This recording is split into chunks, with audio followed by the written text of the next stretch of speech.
সভা সভাপতি মহোদয় এবং আমার ভাই, আমাদের সবার পরিচিত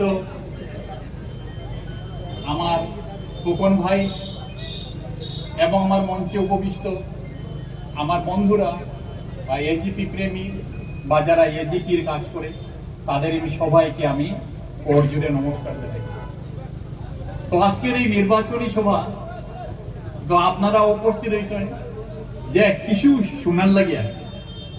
তো আমি কিন্তু লম্বা লেকচার বা মানে এই নির্বাচনী লেকচার হিসাবে আমি দিচ্ছি না, আপনাদের সঙ্গে একটা আলোচনা সভা বা আলোচনার মতো আমি আপনাদের সামনে তুলিয়া ধরছি। অনেকে আমার পূর্ববর্তী বক্তা দুইজন আমার খোকন সম্বন্ধে এবং ফিরোজা আহমেদ বরলস্কর এবং এতদ অঞ্চলের মানুষ সম্বন্ধে, বিশেষ করে আমাদের মরহুম শহীদুল আলম চৌধুরী মহাশয়ের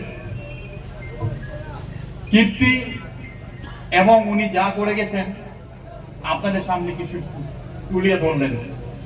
তারপরে আমি আগে বলছি যে আলোচনার মতো আমি আপনাদের সামনে তুলে ধরছি।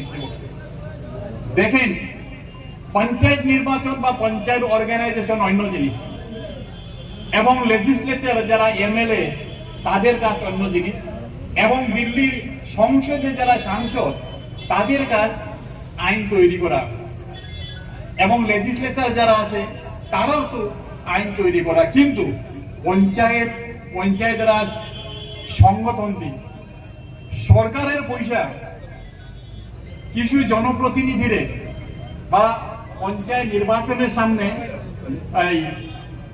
নির্বাচনের মাধ্যমে যারা প্রতিনিধি আসবে তাদের কাছে একটা